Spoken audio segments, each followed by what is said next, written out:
It feels like you've soundtracked my last few years with music and with Welsh music, and it does feel like everything you do, you're blazing yet another trail.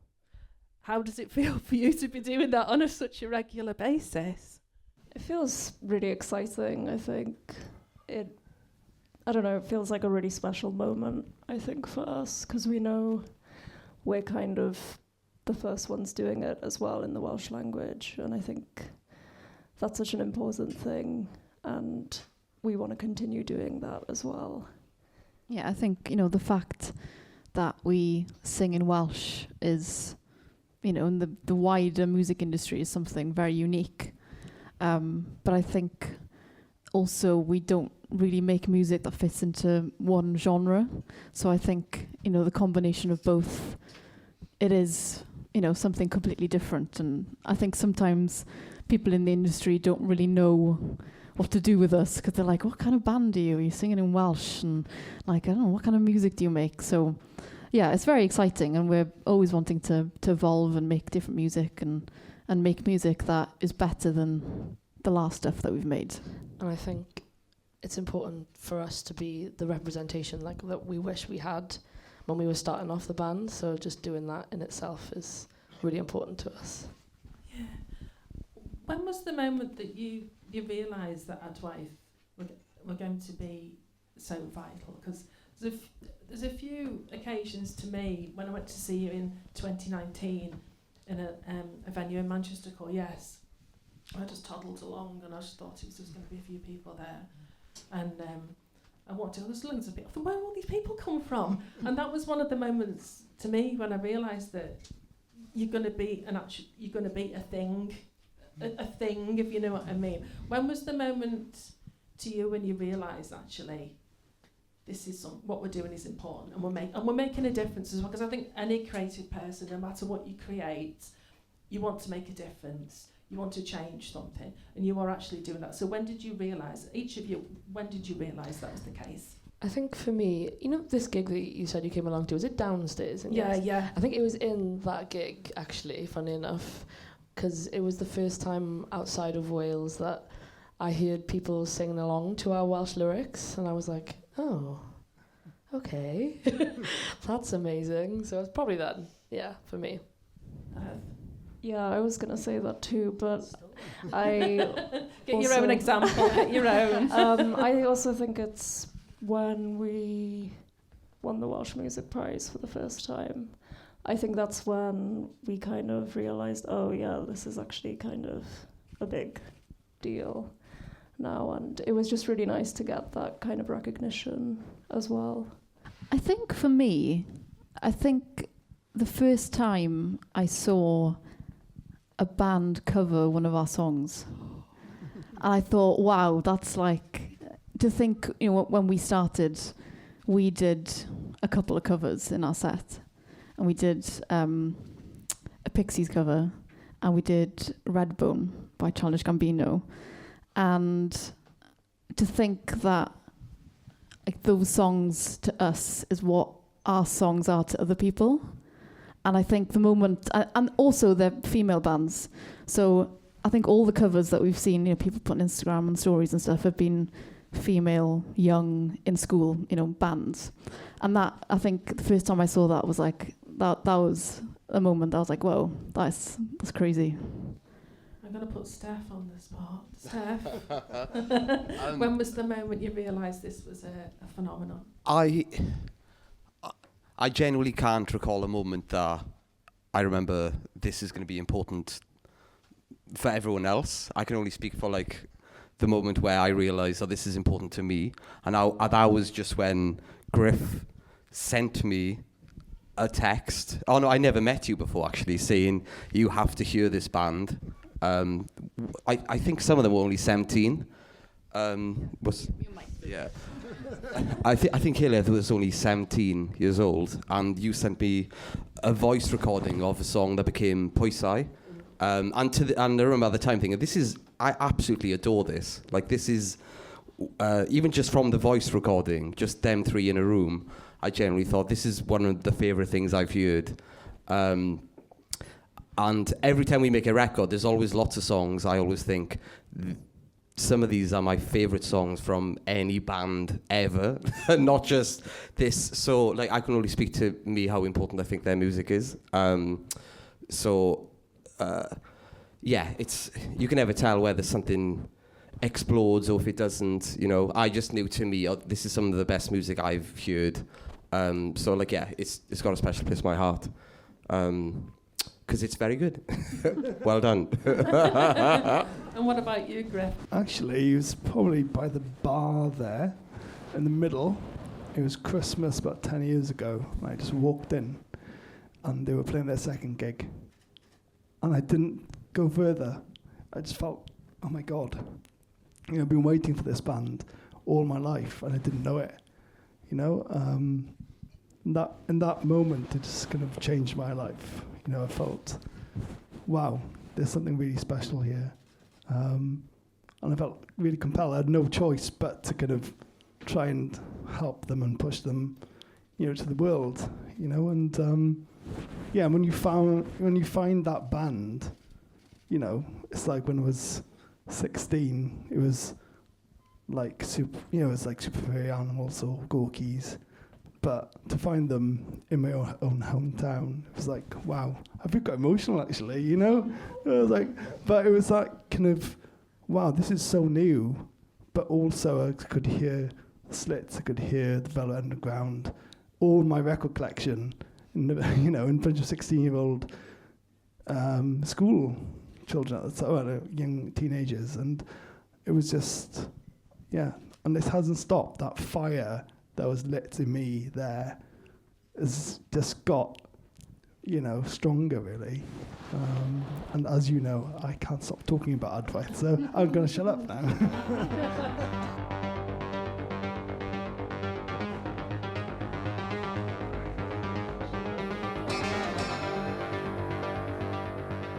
Now, the album Solas is Celtic for enlightenment, and it's named after a building you stumbled over in the Outer Hebrides, as you do. To explain.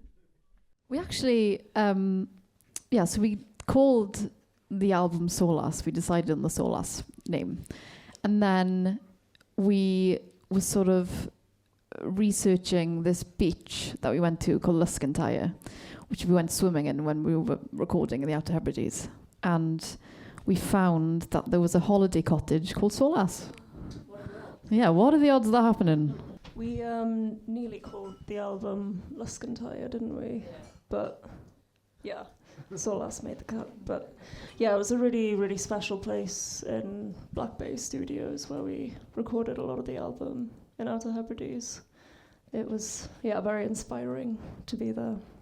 I think it's very much, you know, our first two albums have been about us finding ourselves as women, and I think that we've finally found ourselves, you know, and I think we're much more confident in ourselves as people, as musicians, and I think, yeah, this is sort of the end of that trilogy in a way, because we've reached a destination, and I think we'll be, you know, in years to come, we'll look back on the first album and see that, you know, us as being 16, 17, 18 was documented, and then us in our early 20s been documented, and now this period in our lives being documented as well.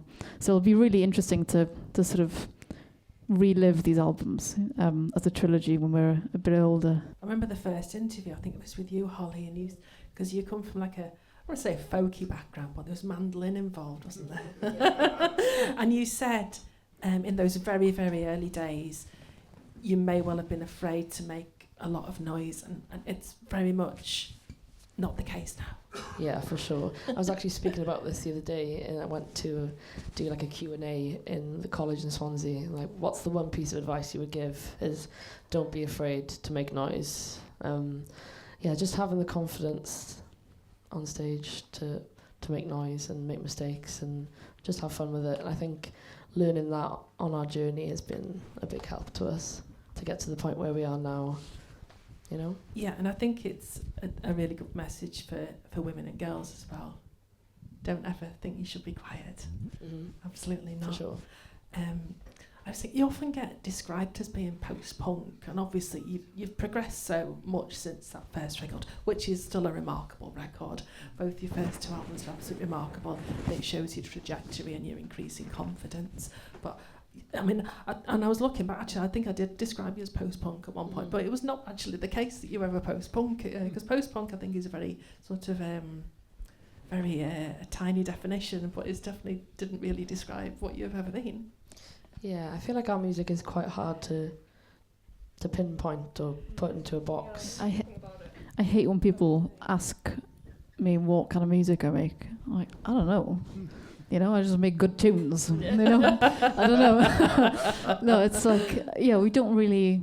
I think we've been put in a lot of genre boxes, but none of them have felt quite right. You know, because it was sort of folk indie before, and it was like, that's not quite right, and maybe alternative would be the broader sort of spectrum, but yeah, I guess this album there's such a broad spectrum of genres and influences that we're just making our own music. Yeah, I think we take inspiration from so many different genres, so it's hard to pinpoint.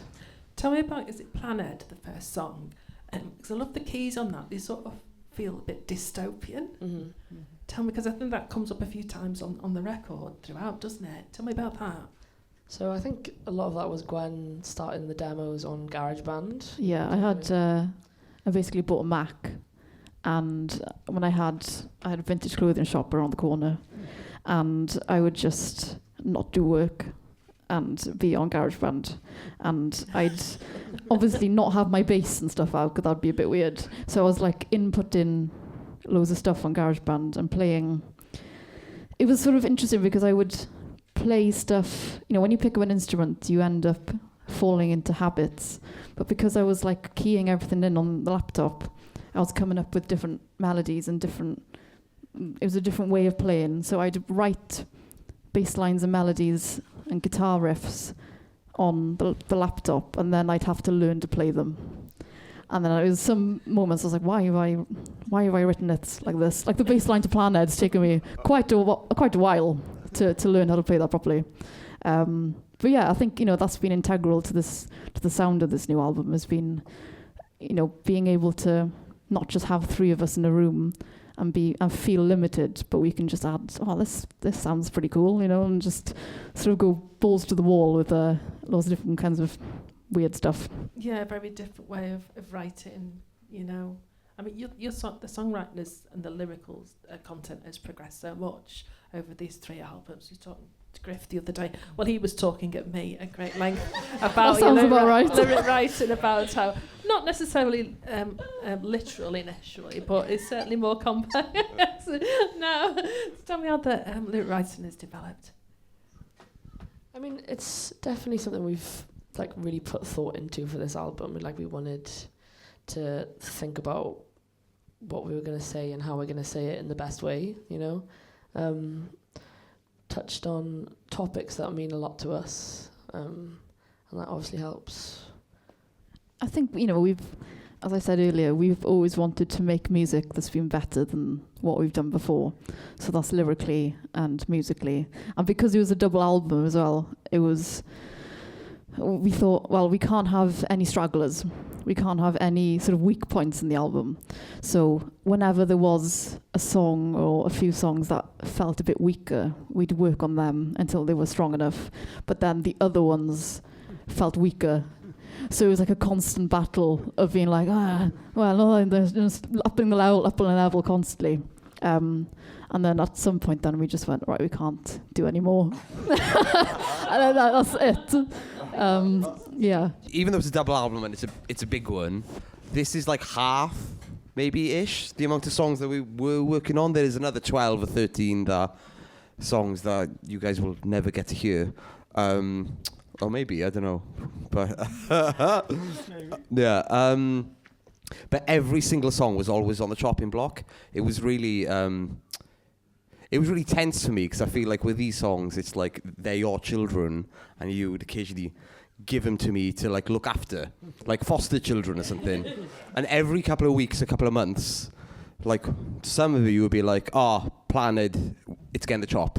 And I just panic as if, like, my adopted child is now, you know, getting beheaded, you know, or voted off out of this cruel contest. You're a midwife. It was. So, but yeah, come back to your point on the lyrics. Like, I did notice that you guys were putting a lot of effort into that, because there would be a song that I just thought was really amazing and hooky, and then we nailed the production and everything.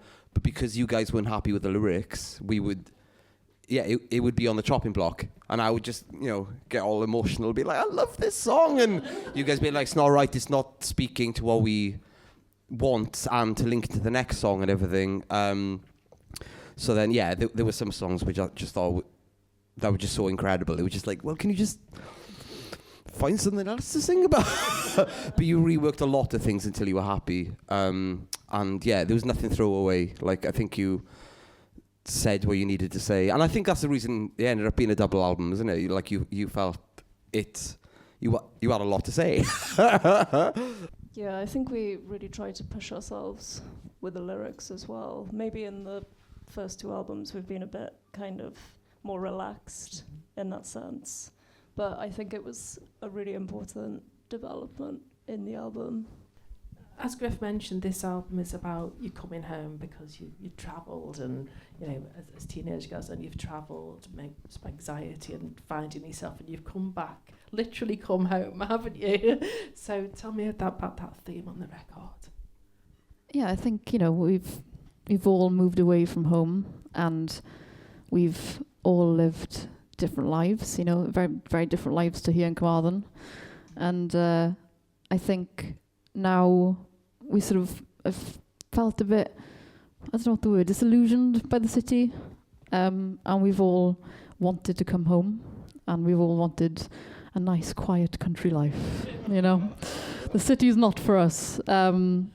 Yeah, and I think it's been, you know, this album has touched on all the sort of feelings and, you know, of seeing people that you used to be friends with in the city, and the city itself changing and moving on without you. And, you know, also, it's a lot of the songs are the same feelings as we had when we were teenagers and when we were, you know, young adults in our early 20s. But now we feel secure in ourselves enough to deal with the problems, and finding almost comfort in those feelings as well.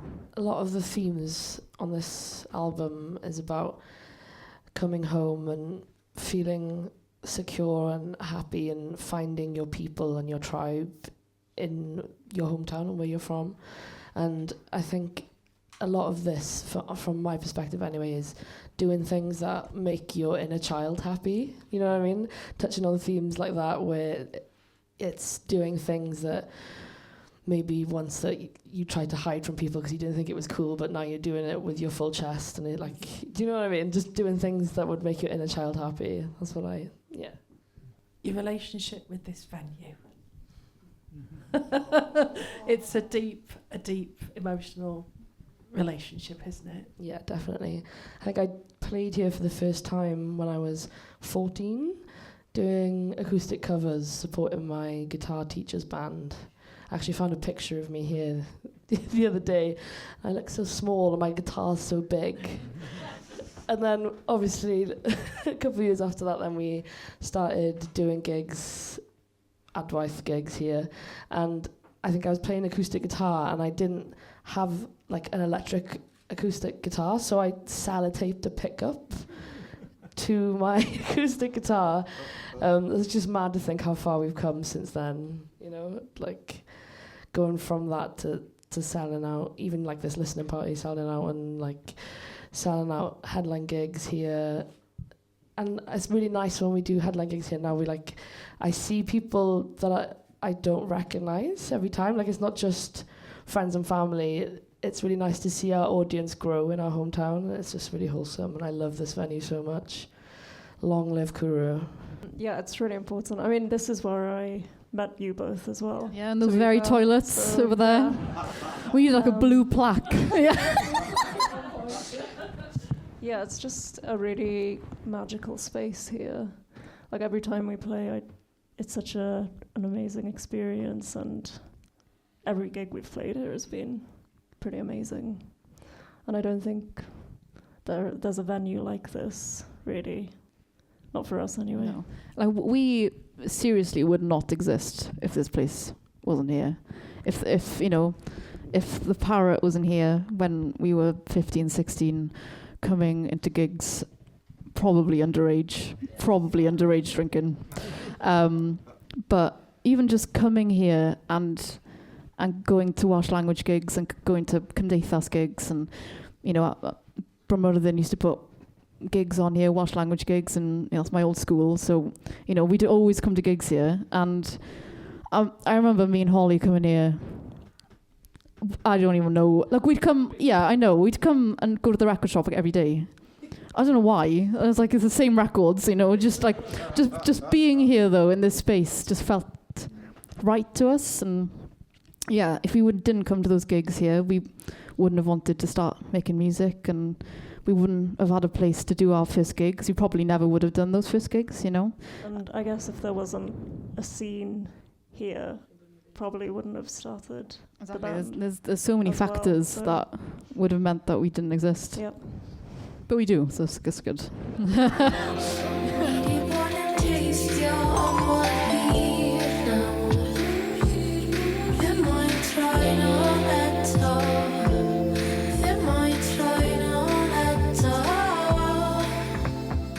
Song Tame Low is Hela's song, I've heard, so tell us all about, because you've got vocals on that. Voice is beautiful and mellow. Beautiful. Oh, tell us about that. Yeah, I just recorded it and wrote it in a couple hours. Don't show off. I'm sorry. It's just true. No need to boast. No need. Yeah, and I have this synth from the 80s.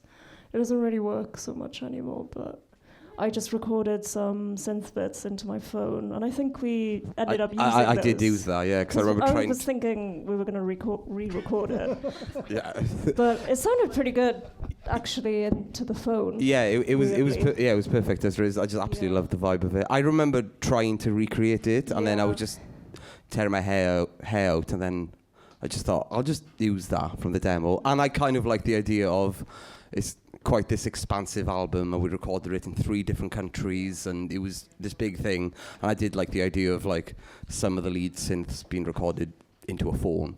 How we'd use that. I just thought that was a funny tidbit, so I did kind of... Because it's quite a different song sonically to the rest of the album, I think. It kind of brings it down a bit, but it's also a bit more... It's quite pop. I want to talk about everyone and everything that's helped Adwaith get to the stage they're at. And I want to call to the stage Mr. Alan Thomas. Are you here?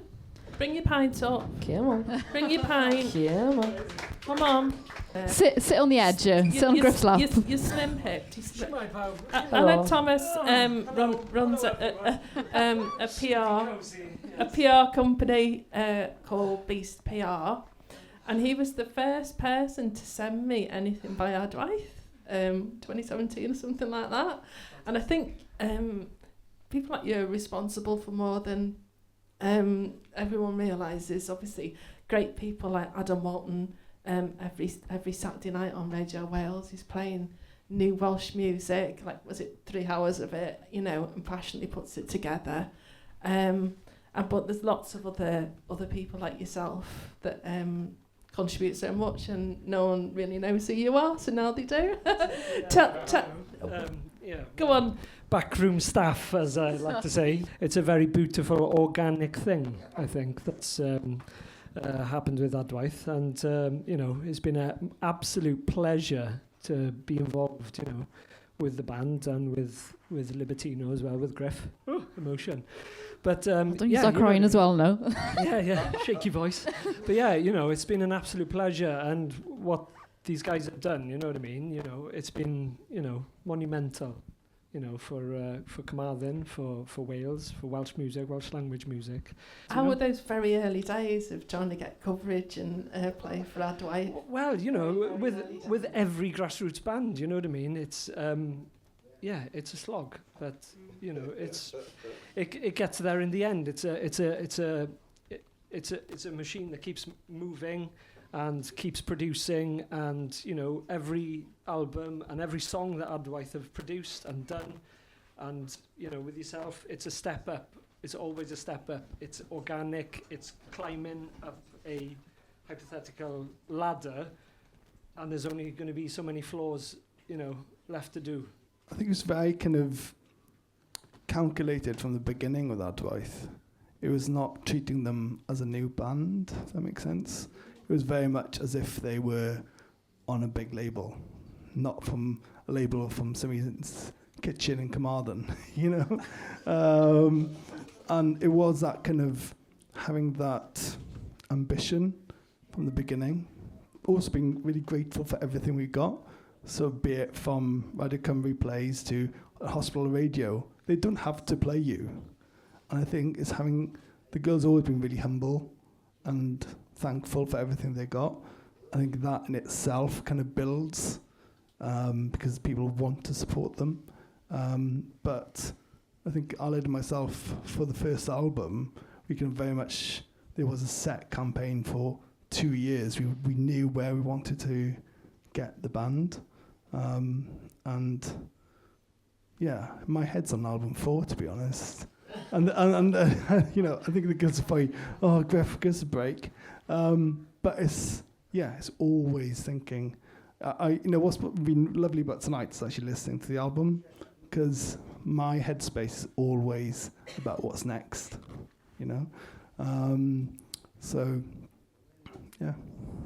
So your song titles are quite short, and I think that makes it potentially easier for radio presenters who don't speak Welsh to you know have the sort of, because it's quite, if you don't speak Welsh, very very basic Welsh, it is quite you know, trying to speak words in Welsh and you think, oh, am I getting it wrong? Am I going to offend someone? Am I going to cause a diplomatic incident?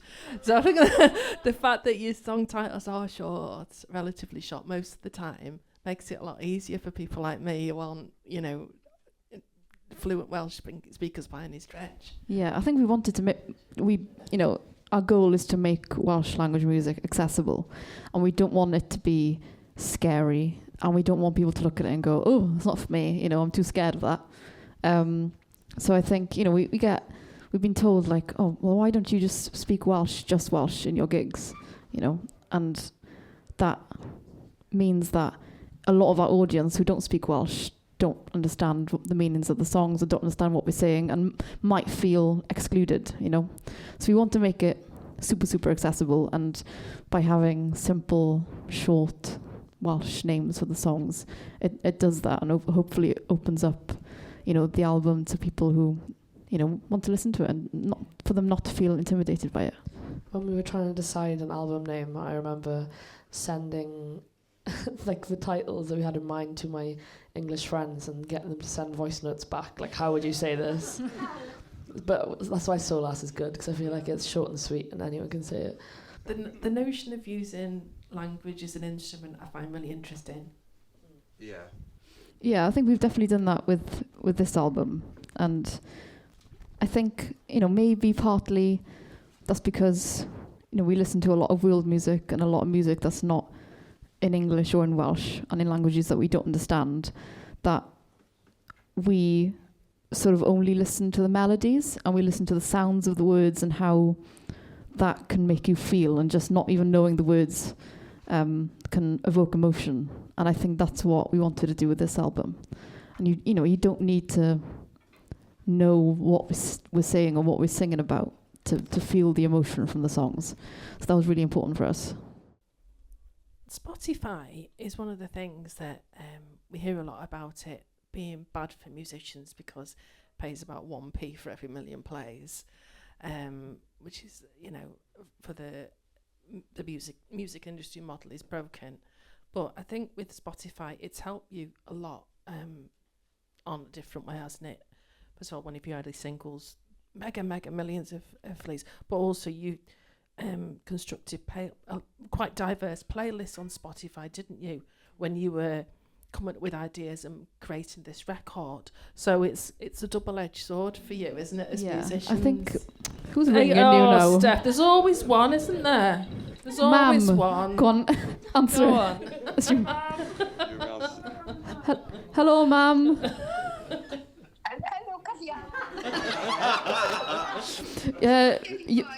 You're live on listening party stage. All right, shout your roll. Funny. Back to the question. I think more than anything, you can have millions of plays on a song, but it doesn't necessarily mean you have the fan base, Exactly. So it's superficial stuff, You might have loads of plays, but none of those people that have listened to the song on the playlist will ever listen to you again, But I think... She's a cruel mistress. That's true. But I think more than anything, I've discovered so much new music from across the world that I never would have discovered otherwise through Spotify. So, although I don't like it, I do like it at the same time, and I do use it, but I do hate it. There's also the kind of other side of it where people are still kind of discovering artists through grassroots venues and stuff.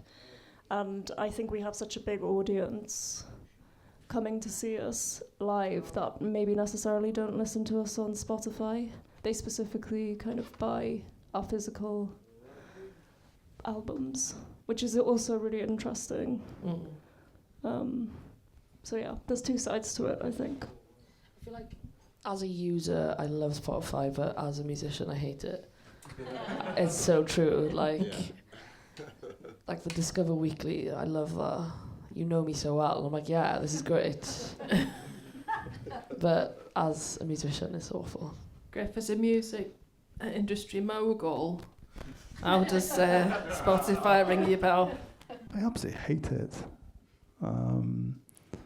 Next question. Next question. Simple as that. Actually, when the label started, I remember you kind of nagging me after about a year because I refused to go on Spotify. And it was a thing with the label. I was on SoundCloud. So all releases were there. And do you remember? Yeah. It did really well. It was because as a label, you're trying to find different ways to connect to people. And what we did whenever we released, it was a free download. And that really helped. It naturally, kind of organically got people, all looking forward to it because they could download it. Unfortunately, you do have to kind of give in a bit.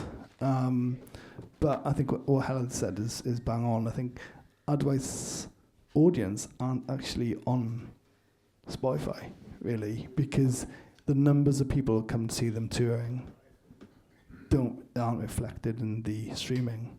Because I think a lot of people, your fan base are so diverse, but also they're music heads. And, and most music heads listen to physical records. Just today I saw Kate Nash had a interview with Hugh Stevens, which was amazing. It was about that, the unfairness of it. Hopefully something will come to replace it. But for you, I think what's really interesting, Adwaith have done it very much old school. It's all about touring. Literally, Gwen's little car has been up and down, every motorway in the UK. It actually failed the MOT last week. So now I've been downgraded to my sister's Fiat, which is even worse. No. Yeah. But, it's the hard slog. It's I feel like going back old school and to find a band that are willing to do that is really rare. So I think, every kind of fan Adwaith have got is through hard work and hard slog. If going to a venue, you might get 2 fans and they might talk. Went to Amsterdam. Your first show in Amsterdam was amazing because we're like a bit nervous. We're like, who in Amsterdam knows about Adwaith? And the first show was sold out. And there's some girls in the front and they'd done their own melon stickers, badges. And, you know, they had no connection to Wales. Obviously, they'd heard of you through Spotify. But, but you know, that for me is like, yes. Welsh Language Music Day is next Friday, and that's the day the album comes out. You've had a great relationship with it. Tell me what it's done for you and what it means to you.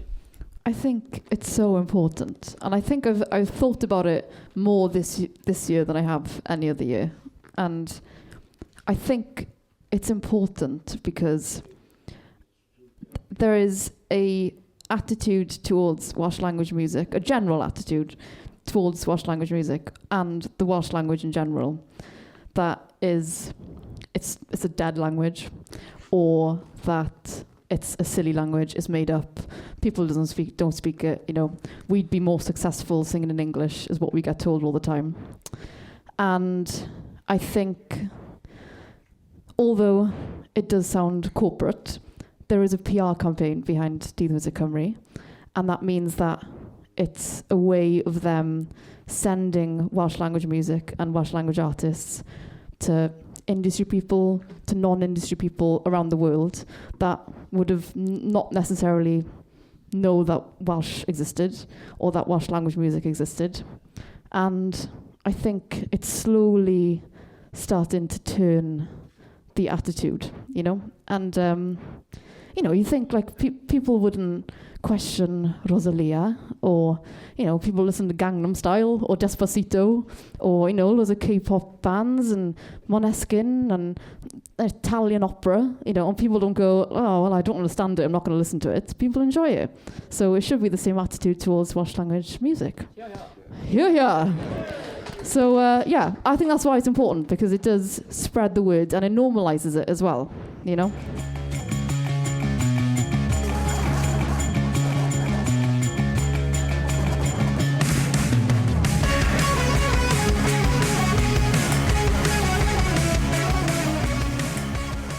People wimp out of doing double albums, or if they do issue a double album, the fourth side will have an etching in it or something. And Radiohead, they recorded Kid A and Amnesiac in the same session, and they were going to put that out as a double album, but they wimped out. Adwaith, do not wimp out. No, we do not. Okay, no. Double album. Yeah, so we did something a bit different when recording this album. We did a pre-production session. So we went to Monkey Studios, which is just down the road, and we took every lyric, riff, idea, demo, everything that we had, and we worked on everything. And Griff came up to see us, to see how we were doing. And we had a whiteboard that had about 25, 30 tracks on it. Yeah. And Steph stupidly said, oh, it's like we're working towards a double album. And Griff was like, double album? And then we just thought, well, if the songs are there, we might as well do a double album. And we felt like we couldn't chop any of them. We were like, well, if we were to make this a single album, what would we get rid of?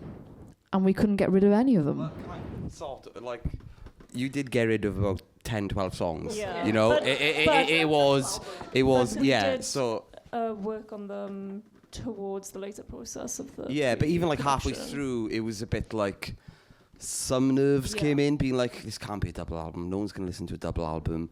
People don't even listen to albums anymore. Oh my god, all this. And you did feel strongly that you couldn't really tell your whole story and this whole narrative, because as the album was developing, you did start to feel confident in what like the theme was. So then as the process was going on and on and on, we were starting to feel like this can't be a single album. And like, just loved all the songs as well. But yeah, them initial pre-production sessions, they were amazing, because it was the first time we've done some pre-production, but it was usually just, obviously I don't want to ruin any magic, but you know, the first two albums, it was like, by the end of it, it was like, oh, this is amazing, but it could have not been. But yeah, we were doing the pre-production sessions, and I remember telling everyone, look, we need to whittle these songs down because it's like we're working on a double album. And then this one went, what did you say? It's like we're working on a double album.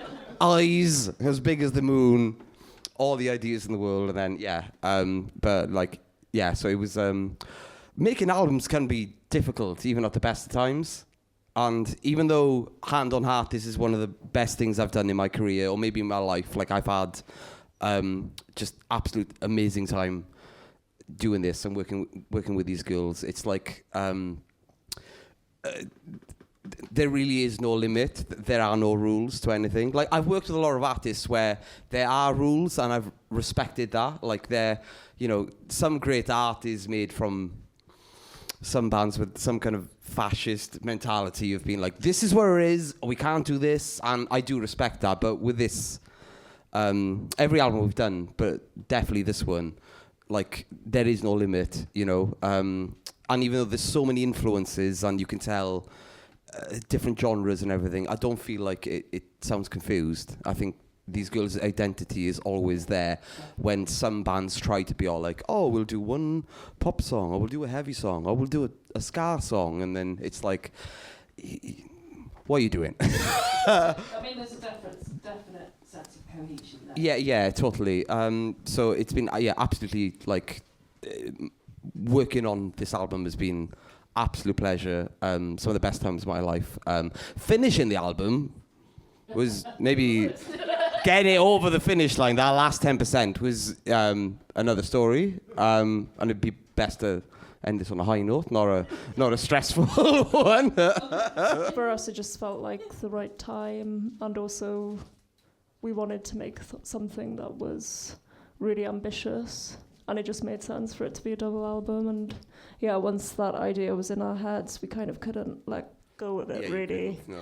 And yeah, as you said, we couldn't cut any of the songs. It was really difficult. Like, we had some people tell us that we shouldn't do it. A lot of people, I think, would tell. Kind of just made us want to do it more. In my experience, and I've worked with loads of artists, and I do feel like Adwaith fans are absolutely amazing, and like true fans, they listen to the whole thing. When, not to sound like an old fart, because I'm not that old, like, a lot of music can be disposable, and the way it was being put Spotify, and the way music is consumed these days, I really genuinely get a sense when I speak to Adwaith fans and people come up to me and they ask about the record, and they ask specific questions about, this song, and how did this song go into that?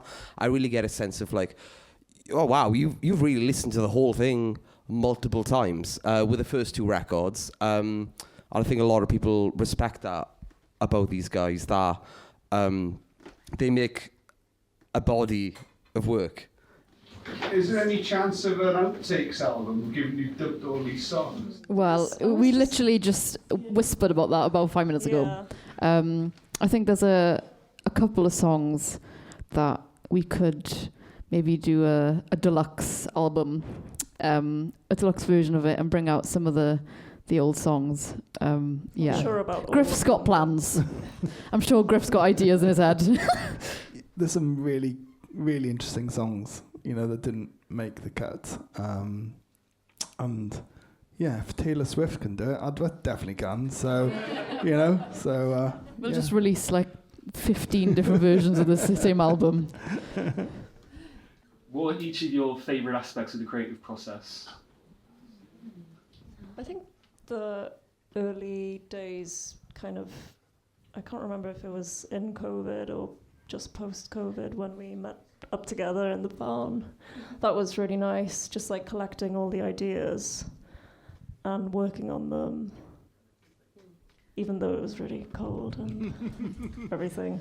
I think for me, it's when we go to the studio and we start to hear an actual song that sounds like us, And I think, because obviously a lot of this album was on GarageBand, it just sounds like GarageBand, but we took it to the studio, and once we start putting real instruments on and playing around with, the garage band sounds, and it's sort of all comes together, and that's really exciting. Because it can be quite hard to get excited by a garage band demo sometimes. You've got to really think, like, you've got to really envision what it's going to sound like when it's finished.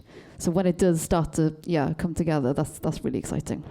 My favourite part is probably about me get to the studio and it's like a week in, we're feeling comfortable and we know what we're doing, and we're working on a track. Like, I think about when we did Paid Aros. I think about that even quite a lot. When it was like we could see out through the control room window and it was dark and you could see all the stars, and we were working on putting the lyrics together for Paid Aros, and we were just like bouncing off on each other so easily. When we get into that zone, and like with Steph as well, like all of us together just works seamlessly. That's probably my favourite part.